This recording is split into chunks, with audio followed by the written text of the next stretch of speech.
একদিন এক বাদশাহ তার বাহিনী নিয়ে শিকারের উদ্দেশ্যে রাজদরবার থেকে বের হলেন, কিন্তু বনের অনেক গভীরে শিকারের খোঁজে বাদশাহ এমনভাবে মগ্ন হয়ে গেলেন যে তিনি তার সেনাবাহিনী থেকে একসময় বিচ্ছিন্ন হয়ে গেলেন।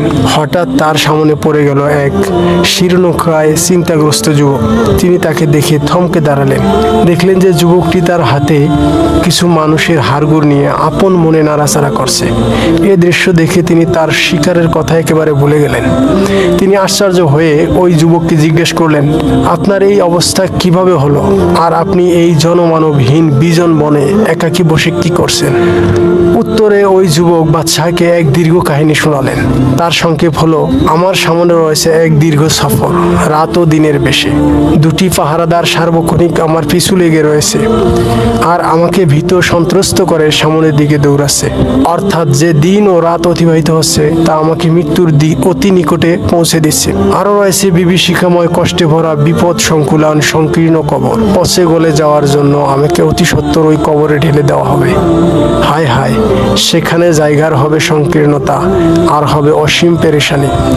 আমাকে সেখানে কীট পতঙ্গের পোকামাকড়ের খাদ্যে পরিণত হতে হবে। আমার হাড্ডিসমূহ মাংস থেকে আলাদা হয়ে পৃথক পৃথক হয়ে যাবে। এতটুকুতেই শেষ নয়, এরপর সংগঠিত হবে কিয়ামত, যা খুবই একটি কঠিন ঘাটে। বিচার শেষে জানি না আমার ঠিকানা জান্নাত হবে না জাহান্নাম হবে। এখন আপনিই বলুন দেখি, যাকে এত সব ভয়াবহ মঞ্জিল অতিক্রম করতে হবে, তিনি কিভাবে খুশির সাগরে গা ভাসিয়ে দিন যাপন করতে পারেন? এসব কথা শুনে সহসাই বাদশার মন বিগলিত হয়ে গেল। তিনি চিন্তিত ও বিষণ্ণ মনে ঘোড়া থেকে নেমে পড়লেন এবং তার সামনে এসে বসে গেলেন। তারপর বললেন, হে যুবক, আপনার কথা আমার মনের প্রশান্তি কেড়ে নিয়েছে, অন্তরটাকে একেবারে তার আয়ত্তে নিয়ে এসেছে। দয়া করে বিষয়টি আরও একটু খুলে বলুন। যুবকটি বাদশার আগ্রহ দেখে আবার বলা শুরু করলেন, আমার সামনে যে হাড়গুলো দেখছেন, এগুলো এমন শান শওকতওয়ালা বাদশাদের হাড়, যাদেরকে দুনিয়া তার সৌন্দর্যের ঝলকে ধোঁকার মধ্যে ডুবিয়ে রেখেছিল।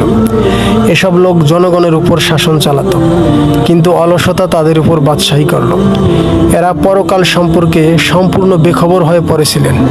এই অবস্থায় তাদের উপর একদিন হঠাৎ করে মৃত্যু এসে উপস্থিত হলো, আর তারা নীরবে মৃত্যুর কোলে ঢলে পড়লেন। তাদের সকল আশা আকাঙ্ক্ষা চিরদিনের জন্য অপূর্ণ রয়ে গেল। মৃত্যুর পূর্বে নেয়ামত সমূহ তাদের কাছ থেকে ছিনিয়ে নেওয়া হলো। কবরে তাদের শরীর পচে গলে বিগড়ে গেছে। অবশেষে আজ এই বসুন্ধরায় তাদের হাড়গুলোই শুধু এলোমেলোভাবে পড়ে আছে। অচিরেই কিয়ামত দিবসে তাদের এই হাড়গুলোতে প্রাণ সঞ্চার হয়ে পুনরায় পূর্ণ দেহে রূপ নেবে। অতঃপর তাদের কৃতকর্মের ফলাফল তাদের দেওয়া হবে। এরপর তারা হয়তো নিয়ামতওয়ালা বাসস্থান জান্নাত নতুবা আযাবের ঘর জাহান্নামে যাবেন। এতটুকু বলেই ওই নওজোয়ান উধাও হয়ে বাদশাহর দৃষ্টির অন্তরাল হয়ে গেলেন। এভাবে হঠাৎ উধাও হয়ে তিনি কোথায় চলে গেলেন বাদশাহ তার কিছুই বুঝতে পারলেন না। এদিকে বাদশাহের খাদিম, সেবকগণ, সেনাবাহিনী তাকে হন্য হয়ে খুঁজতে লাগলো। খুঁজতে খুঁজতে এ জায়গায় এসে যখন তাকে পেয়ে গেল, তখন দেখা গেল যে বাদশার চেহারায় উদাস উদাস ভাব, আর চিবুক বেয়ে অনবরত অশ্রু গড়িয়ে পড়ছে। এ অবস্থায় দিবা শেষে যখন রাত এসে গেল, তখন বাদশাহ তার শাহী পোশাক খুলে শুধুমাত্র দুটি চাদর পরিধান করে ইবাদতের উদ্দেশ্যে গহীন বনে চলে গেলেন। সেজে গেলেন, তিনি আর ফিরে এলেন না।